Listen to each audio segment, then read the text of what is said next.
구독, 좋아요, 알림 설정까지 지금 안 했으면 당장 하러 가세요.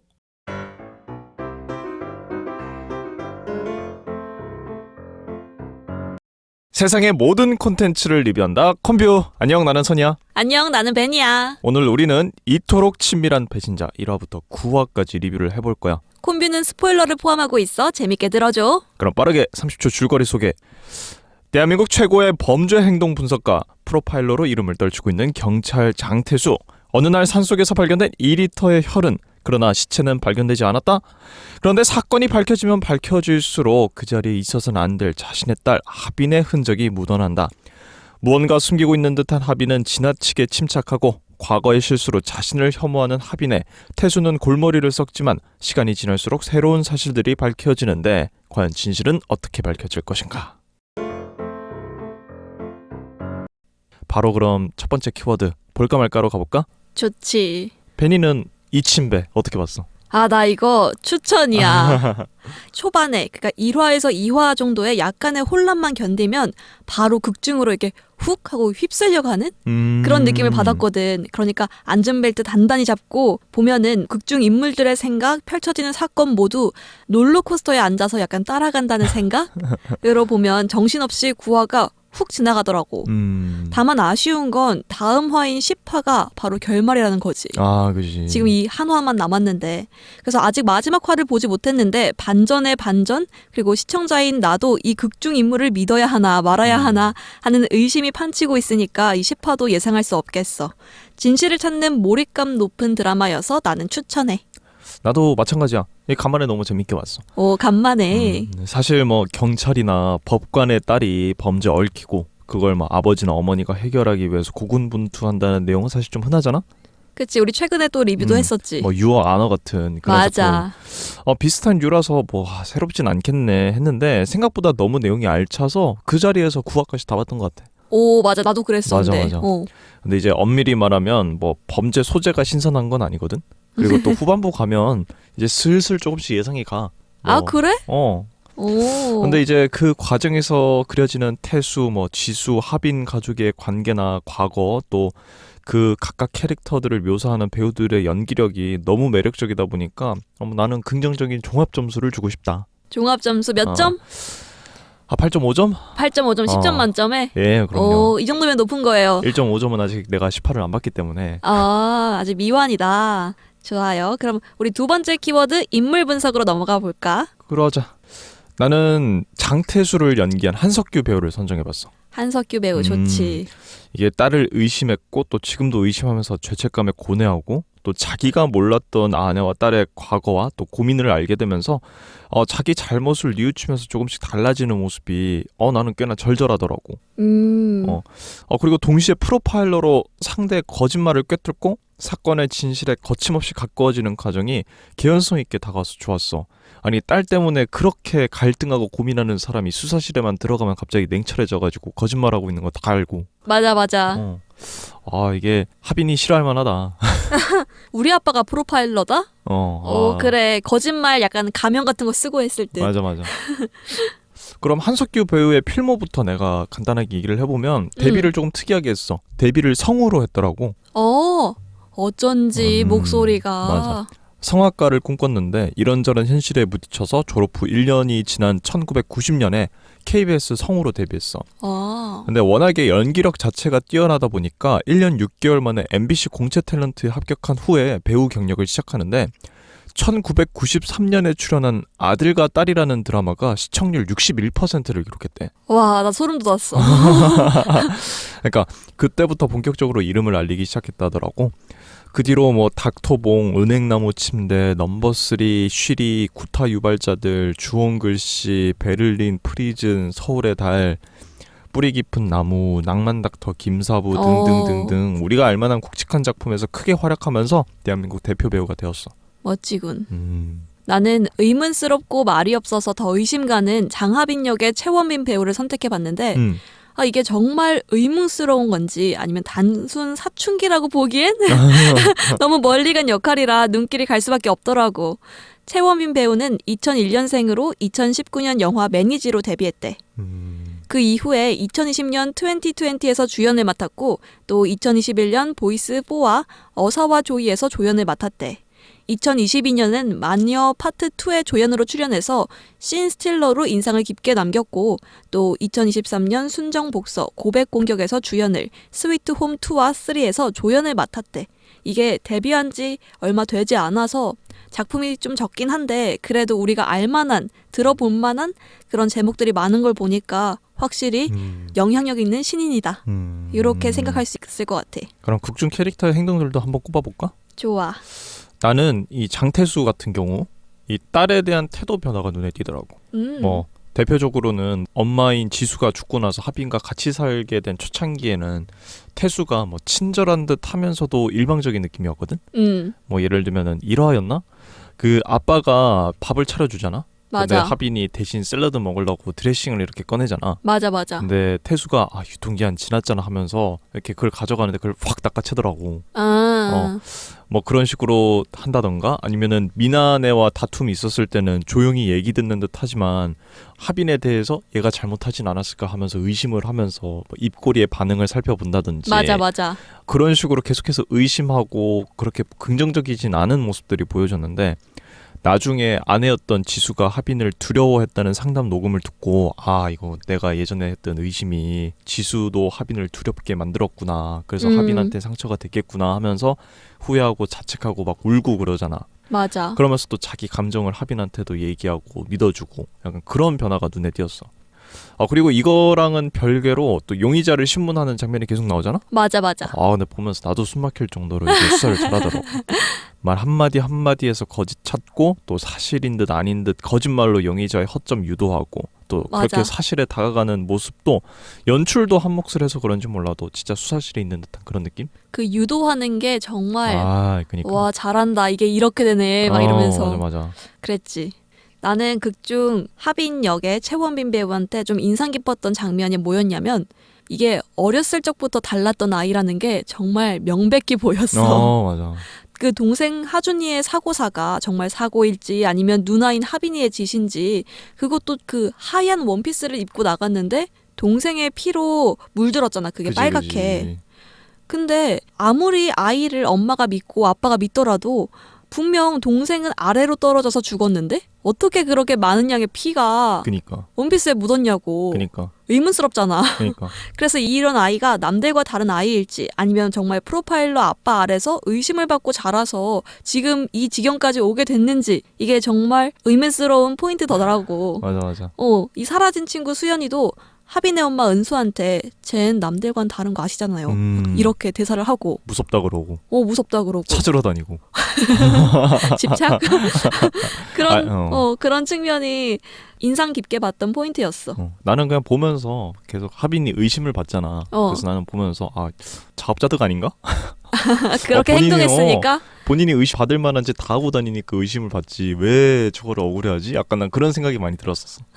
근데 약간 그 동생 하준이 사고 이후 받으니까 낙인 효과처럼 너네 어차피 다 그렇게 생각할 테니까 나 의심스럽게 계속 행동할래. 약간 이런 맞아. 사춘기의 반항기 또 어린 게 아닌가 뭐 이런 생각도 들고 또 두 번째는 우리가 최근에 봤던 9화에서 발견된 내용이지. 바로 그 인물 파일이 딱 공개된 거. 맞아. 프로파일러인 아빠를 철저히 분석해서 결국은 자기를 믿게 될 거란 내용까지 모두 기록됐잖아. 맞아. 이게 발견된 순간부터 또다시 우리가 이 친구의 계략에 빠진 걸까? 약간 나도 한석규의 입장에서 다시 막 동공지진이 일어나는 그 순간 약간 이 친구 대체 왜 이럴까? 이런 마음이 드는 순간이었어. 그럼 이제 시사인 이슈 토크로 넘어가 보자. 좋아. 이게 사실 근데 9화까지 이어지는 동안에 중간에 갑자기 새로운 인물도 등장을 하고 또 여러 가지 복잡한 범죄의 인과관계가 얽혀있다 보니까 좀 어렵게 느껴질 만한 부분도 있었거든? 베니 너가 생각하기에는 이런 흐름이 좀 어렵게 느껴질 것 같아? 아니면 사람들이 잘 따라올 것 같아? 근데 내 생각에는 나는 집중해서 보면 괜찮을 것 같거든. 음. 약간 나도 드라마나 영화 보면서 딱히 머리 굴리지 않아. 그냥 편하게 보거든. 근데 그런 내가 돌아가기 없이 그냥 훌훌 잘 봤다는 건 모두가 잘 볼 수 있다 이렇게 생각해.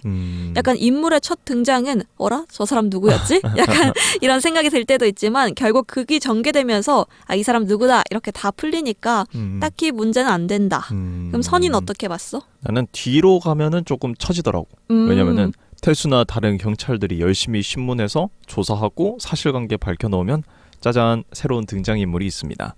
뭐 그러고 또 그래서 수사하고 진실에 다가갈 법하면 짜잔 사실 이 대화 사이엔 이런 장면이 있었습니다.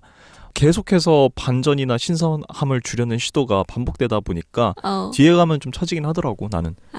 그래도 이제 배우들이 연기력이나 개연성으로 이걸 잘 커버해서 그런지 몰입하기엔 어렵진 않았어 나도.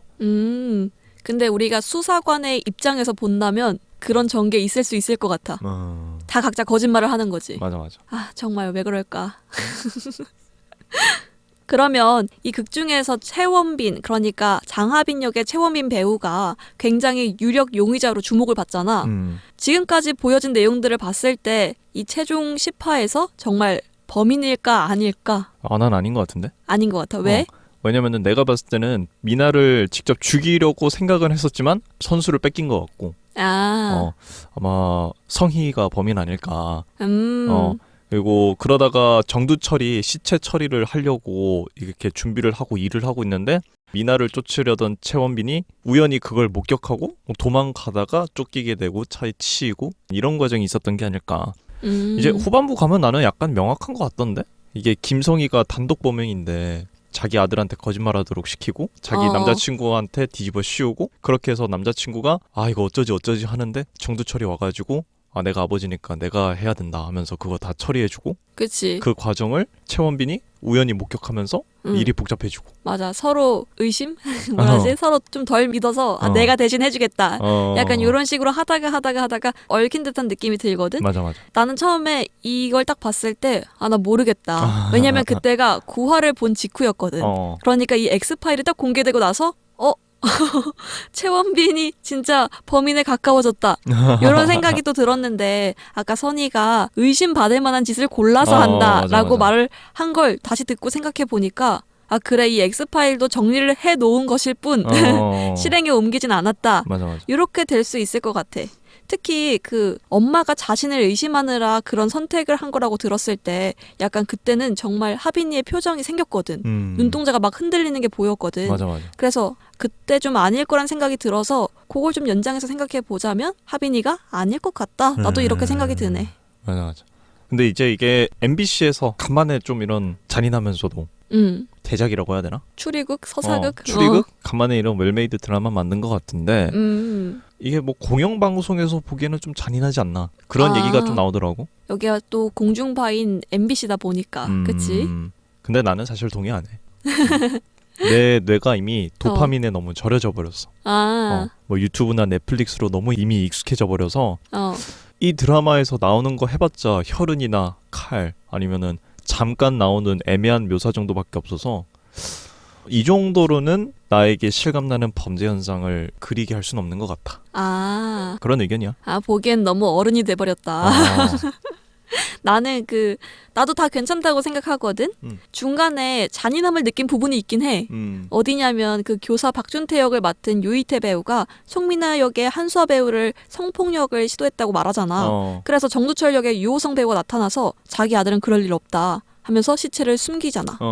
근데 그 과정에서 약간 시체를 토막내는 듯한 그런 장면이 나오는데 나는 한동안 가리고 봤거든. 물론 실제로 하는 건 안 보여줬겠지만 그런 흐름이 나온 것 자체만으로도 약간 시청자들에게 잔인함과 또 혐오성을 줄 수는 있을 것 같아.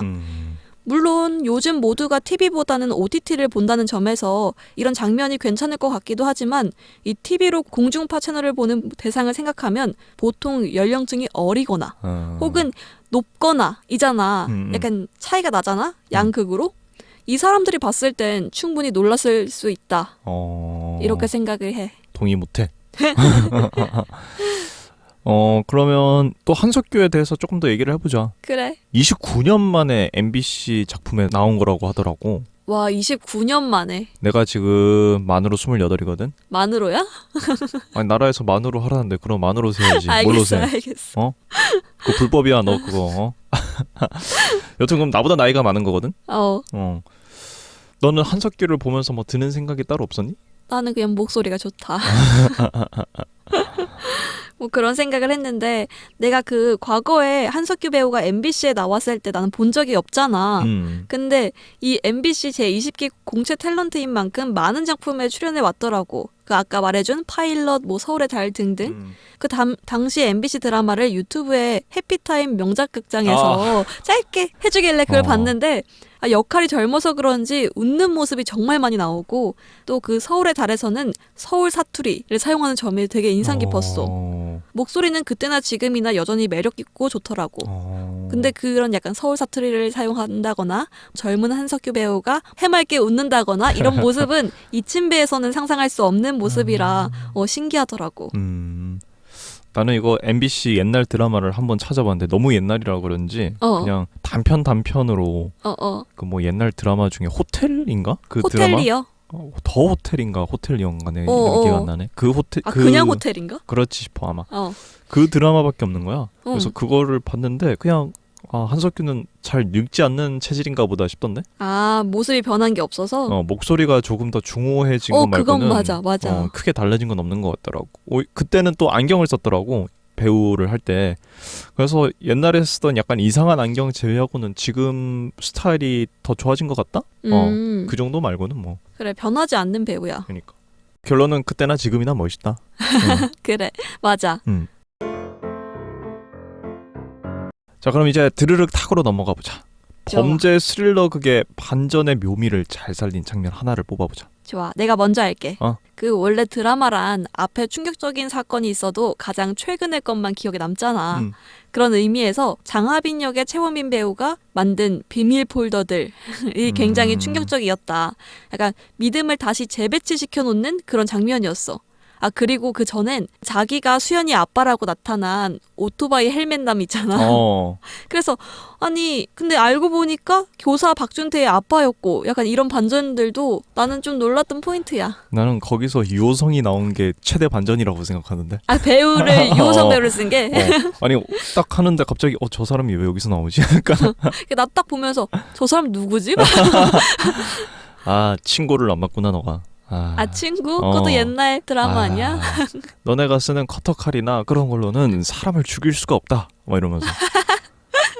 그러면 선의의 드르륵탁은 뭘까? 나는 일단 취조실 씬들이 나오는 장면들은 대부분 다 이 드르륵탁으로 선정될 만한 가치가 있다고 봐. 원샷으로 2명 딱 담아놓고 한석규 연기 촬영쇼로 용의자 오금절이게 신문 딱 하고 그렇게 해서 회상씬 딱 보여주면서 사건의 전말을 조금씩 보여주는데 그때 딱 취조실 문 열리거나 문자 오면서 또 새로운 정황이나 단서 나오고 새로운 인물 딱 나오고 그치 맞아. 딱 전형적인 범죄 스릴러극의 공식 아니었나. 맞아. 항상 뭔가 터질 때는 취조실이었던 것 같아. 맞아. 자 그럼 지금까지 이토록 치밀한 배신자 1화부터 9화까지 리뷰를 해봤어. 콤뷰는 다음에 더 재미있는 콘텐츠로 돌아올게. 콤바.